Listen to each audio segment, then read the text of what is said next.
औद्योगिकरण जब होता है उसके साथ रोजगार का सृजन होता है, और हमारे यशस्वी मुख्यमंत्री और हमारे यशस्वी प्रधानमंत्री दोनों का प्रयास है। जहां प्रधानमंत्री जी ने आत्मनिर्भर भारत की बात की है, मेड इन इंडिया की बात की है, वैसे ही हमारे प्रदेश के मुख्यमंत्री माननीय डॉक्टर मोहन यादव जी ने पिछले दिनों लगातार संभागों में जाकर जो औद्योगिक वातावरण बनाया है उसका असर, उसका परिणाम अब देखने को मिल रहा है। मुझे बहुत प्रसन्नता कहते हो रही है। पिछले दिनों वे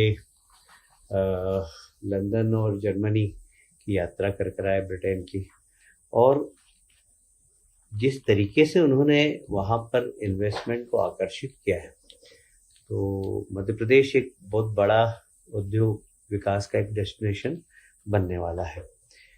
यूनाइटेड किंगडम और जर्मनी के साथ आने वाले भोपाल के इन्वेस्टर मीट में वो हमारे पार्टनर भी होंगे। मुझे ये कहते हुए बहुत प्रसन्नता हो रही है कि माननीय मुख्यमंत्री जी के साथ जो प्रतिनिधिमंडल गया था उसमें कुल 78,000 करोड़ के प्रस्ताव हमें प्राप्त हुए हैं, और ये एक बहुत बड़ी उपलब्धि है। सारे विश्व के अंदर मंदी का वातावरण है, ऐसे समय में यदि विदेशी निवेश मध्य प्रदेश में होता है, तो मध्य प्रदेश की जो हमारी औद्योगिक दोस्ताना नीति है और माननीय मुख्यमंत्री जी का उद्योगों के प्रति लगाने के प्रति जो एक तरीके से संकल्प है, उसकी सिद्धि होते हुए हमें दिखाई दे रही है। पिछले दिनों जो माननीय मुख्यमंत्री जी का विदेश का सफर रहा, बहुत अच्छा रहा, बहुत सफलतापूर्वक हुआ, और हमने जितनी उम्मीद की थी उससे ज़्यादा हमें सफलता मिली है। संविधान दिवस पर माननीय मुख्यमंत्री जी को बाबा साहब अम्बेडकर की शिक्षा स्थान, मैं आपको जानकारी देना चाहता हूं कि जो पंच तीर्थ हैं बाबा साहब अम्बेडकर के, पंच तीर्थों का निर्माण भारतीय जनता पार्टी की सरकारों ने किया। चाहे बाबा साहब का जन्मदिन हो, चाहे बाबा साहब का शिक्षा स्थान हो, चाहे बाबा साहब का दीक्षा स्थान हो नागपुर में, चाहे उन्होंने अंतिम सांस दिल्ली में ली थी, उस भवन को संग्रहालय बनाना, या मुंबई के अंदर जो चैतन्य भूमि है जहाँ उनका अंतिम संस्कार हुआ था, इन पांचों जन्म स्थानों का, पांचों तीर्थ स्थानों का निर्माण करने का सौभाग्य भारतीय जनता पार्टी की सरकारों को मिला है।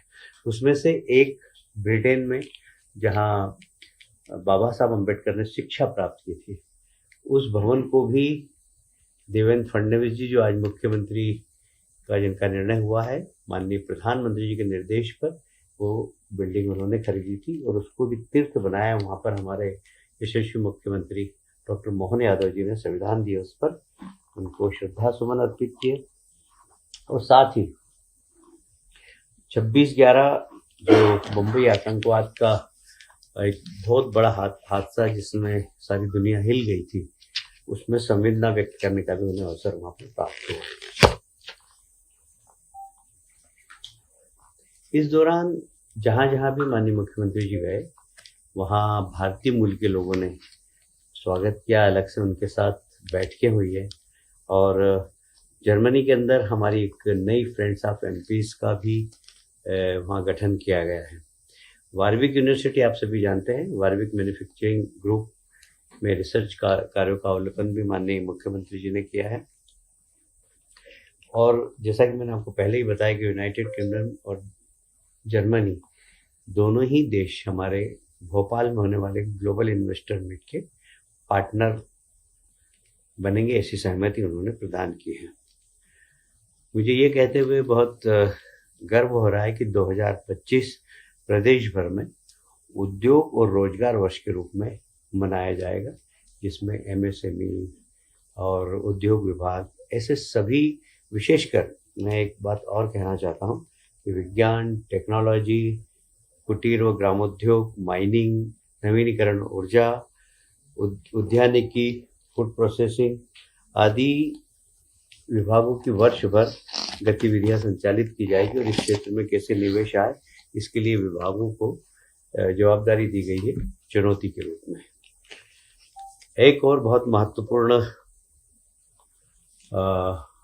विषय है 7 दिसंबर को नर्मदापुरम में रीजनल इन्वेस्टर समिट का आयोजन हो रहा है। पर इस रीजनल समिट में जो विशेष नर्मदापुरम में अभी जो इन्वेस्टर कौन कौन से आएंगे इसके बारे में आपको बताऊंगा ही मैं, पर बाद में बताऊंगा। पर अभी माननीय मुख्यमंत्री जी ने 2 निर्देश और दिए हैं कि सोयाबीन और धान के उपार्जन की समीक्षा सभी माननीय मंत्रीगण अपने अपने प्रभार के जिलों में करें। मुझे ये बताते हुए बहुत प्रसन्नता है कि 25 अक्टूबर से 31 दिसंबर तक समर्थन मूल्य पर सोयाबीन का उपार्जन अभी तक 77,000 से अधिक किसानों से 2,04,000 मीट्रिक टन सोयाबीन उपार्जन हो चुका है। लगभग प्रतिदिन 20,000 मीट्रिक टन की आवक हो रही है। दिसंबर में धान का उपार्जन समर्थन मूल्य भी 1,184 उपार्जन केंद्र पर प्रारंभ किया जा रहा है। इसमें लगभग 7,68,000 किसानों द्वारा पंजीयन कराया गया है। माननीय मुख्यमंत्री जी ने कहा है सभी मंत्रीगणों को कि वे दौरा भी करें और वहाँ की व्यवस्था और किसानों को किसी प्रकार की असुविधा नहीं हो, इसकी जरा चिंता करें। आप सभी जानते हैं कि हमारे देश के प्रधानमंत्री जहाँ भी जाते हैं और जिस भी देश में जाते हैं उसके राष्ट्र प्रमुख को उपहार में गीता देते हैं। और गीता एक सिर्फ धार्मिक ग्रंथ नहीं है, वह मानव मूल्यों को प्रदर्शित करता है। और इसलिए गीता पूरी एक तरीके से मैं कहूँ कि जीवन पद्धति मनुष्य की कैसी होना चाहिए उसका मार्गदर्शन भी देता है। और इसीलिए गीता जयंती इस बार माननीय मुख्यमंत्री जी ने कहा है कि पूरे प्रदेश में बहुत धूमधाम से मनाना चाहिए। माह दिसंबर में 8 से 11 तारीख तक उज्जैन में और 11 तारीख को भोपाल और समस्त जिलों में गीता जयंती के भव्य समारोह आयोजित होंगे। तानसेन समारोह जैसा कि हर वर्ष होता है, इस बार 15 से 19 दिसंबर में ग्वालियर में आयोजित होगा। इस बार उसकी भव्यता की कोशिश की जाएगी। मुझे ये बताते हुए भी बहुत प्रसन्नता है कि प्रधानमंत्री जी ने पार्लियामेंट में सेंट्रल हॉल में एक बात कही थी कि मेरी 4 जातियां हैं। पहली है किसान, दूसरी है महिला, तीसरी है युवा और चौथा है गरीब कल्याण। ये चारों जातियों के लिए हम जन कल्याण पर्व मनाने वाले हैं और ये सभी जिलों में 11 से 26 सितंबर तक मनाया जाएगा। माननीय मुख्यमंत्री जी इसमें सभी जिलों के जनप्रतिनिधि दिसंबर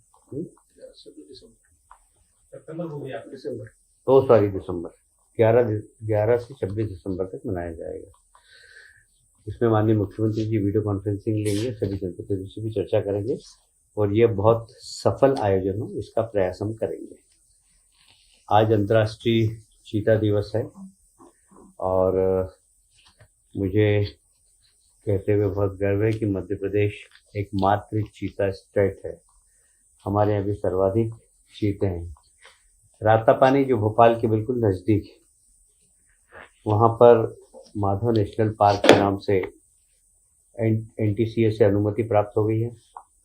वहाँ आसपास ग्रामीण क्षेत्र भी है, उसको बफर जोन के रूप में हम घोषित करेंगे और ग्रामीणों को असुविधा नहीं हो और माधव नेशनल पार्क का विकास हो, इस दोनों की सरकार चिंता करेगी और इसके लिए पूरी कार्य योजना 1 माह में पूर्ण हो जाएगी।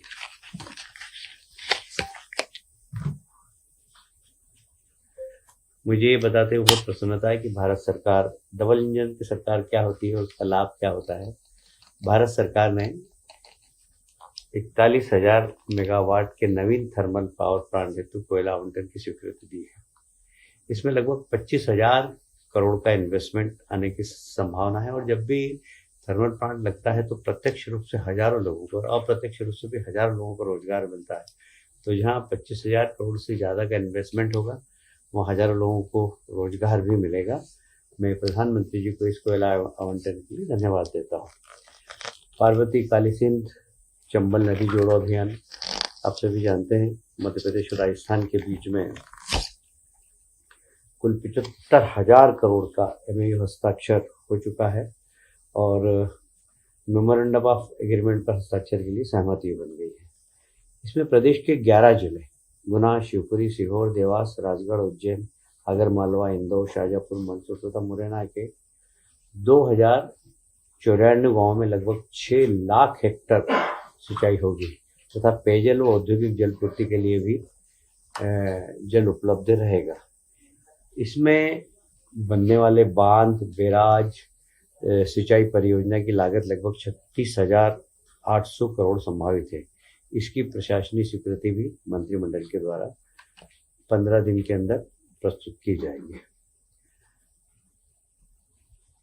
दिनांक 11 दिसंबर से 26 दिसंबर तक जन कल्याण उत्सव के रूप में मनाया जाएगा। जैसा कि मैंने पहले बता दिया, टंट्या मामा पुण्यतिथि 4 दिसंबर से है। आप सभी जानते हैं टंट्या मामा का जीवन बहुत क्रांतिकारी रहा। मैंने उनको काफी पढ़ा है। आदिवासियों के बीच में रॉबिन हुड के नाम से जाने जाते हैं और अंग्रेजों के जमाने से टंट्या मामा जहाँ कार्यक्षेत्र था उनका कालाकुंड, वहां पर आज भी ट्रेन रोककर उनको सलाम करती है, उनको सलामी देती है। अंग्रेजों के गेजेटर में लिखा हुआ है कि वहां पर ट्रेन रुके, सायरन बजाए, सलामी दे और फिर आगे बढ़े। मैं एक अनहोनी बता रहा हूँ ये कि कई बार कुछ लोगों ने ऐसा नहीं किया तो ट्रेन आगे दुर्घटनाग्रस्त हो गई। तो आदिवासी भाई टंट्या मामा को भगवान के रूप में मानते। भगवान इसीलिए मानते कि अगर आपने उनको प्रणाम नहीं किया तो ट्रेन दुर्घटनाग्रस्त हो सकती है। ये आदिवासी भाइयों की एक मान्यता है जो मैं आप तक पहुंचाना चाहता हूँ, क्योंकि मैं वहां से जनप्रतिनिधि रहा हूँ और इसलिए मुझे मालूम है टंट्या मामा के प्रति लोगों का कितना अनुराग है। और आज की प्रेस कॉन्फ्रेंस बड़ी रिच है और आपको बहुत सारी हेडलाइन बनाना पड़ेगी।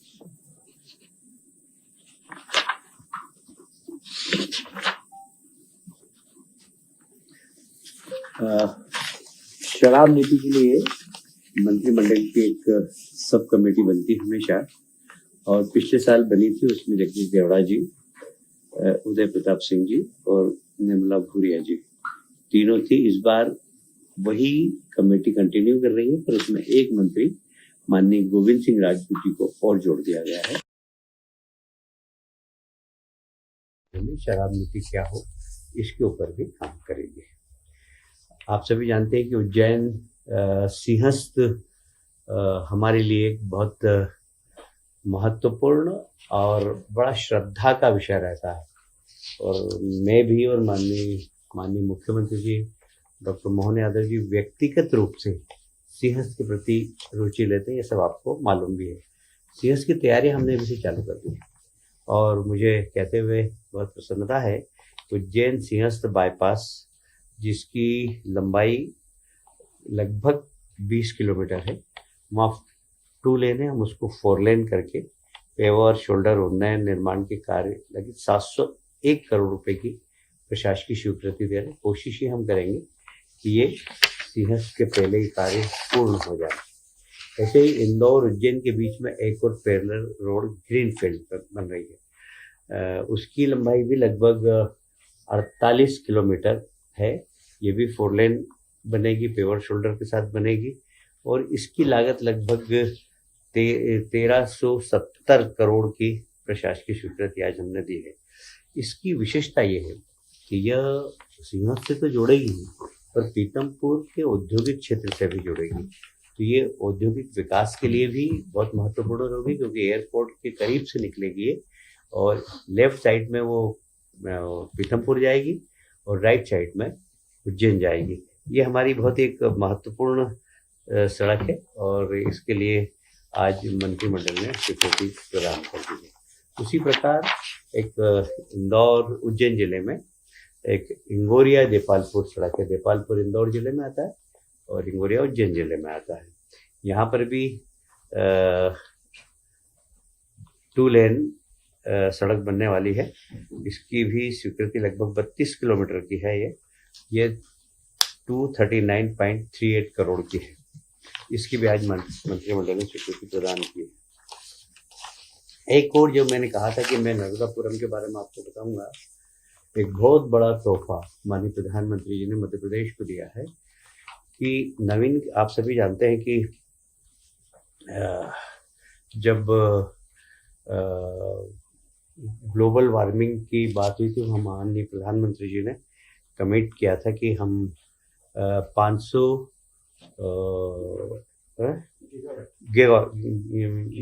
गीगावाट हम एनर्जी, नवीनीकरण एनर्जी बनाएंगे। मध्य प्रदेश उसमें लीड कर रहा है। मध्य प्रदेश ने उसमें सर्वाधिक सोलर और आपका विंड दोनों के पैनल सर्वाधिक लगाए। मुझे कहते हुए गर्व है कि प्रधानमंत्री जी ने जितनी भी नवीनीकरण ऊर्जा में लगने वाली सामग्री है, साधारणतः वो इम्पोर्ट होती है। Made in India, make in India, जो प्रधानमंत्री जी का सपना है आत्मनिर्भर भारत, उसके अंतर्गत उन्हें सभी राज्यों से कहा था कि नवीनीकरण ऊर्जा में लगने वाले उपकरण की मैन्युफैक्चरिंग पार्क कौन कौन से राज्य दे सकते हैं। लगभग 8 राज्यों ने प्रयास किए थे कि हम ये सब्सिडी देंगे। उसमें मध्य प्रदेश का चयन हुआ है और लगभग केंद्र सरकार का पहले चरण में हमको 300 करोड़ का सपोर्ट भी मिलेगा। ये जो 7 तारीख को नर्मदापुरम में इन्वेस्टर मीट हो रही है, इसमें भी इसके उत्पादन करने वाले लोगों को हमने आमंत्रित किया है। ये एक बहुत बड़ा पार्क है। लगभग पहले इसकी जो लंबाई चौड़ाई थी वो 442 एकड़ भूमि थी।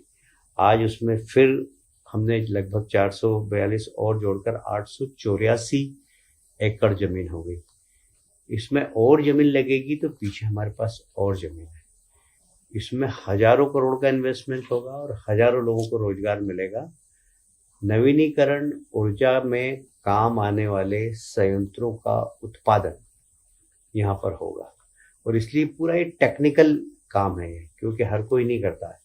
और पिछले दिनों माननीय मुख्यमंत्री जी ने प्रदेश भर में जो इन्वेस्टर मीट की, उसमें बहुत सारे प्रस्ताव भी आए हैं जिसमें लोग मध्य प्रदेश में इस क्षेत्र में काम करना चाहते हैं। ये एक बहुत बड़ा मेगावाट है, बहुत बड़ा मेगा पार्क बन रहा है और मुझे बहुत प्रसन्नता है कि माननीय प्रधानमंत्री जी ने और माननीय मुख्यमंत्री जी दोनों के संयुक्त प्रयास से नर्मदापुरम में एक बहुत बड़ा औद्योगिक पार्क बनने वाला है।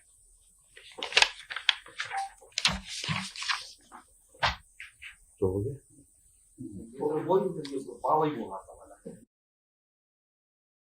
बावई वाला सर, कौन कौन सी कंपनियां आने वाली हैं बताएंगे? बताएंगे बाद में, क्योंकि हम अगर भी कुछ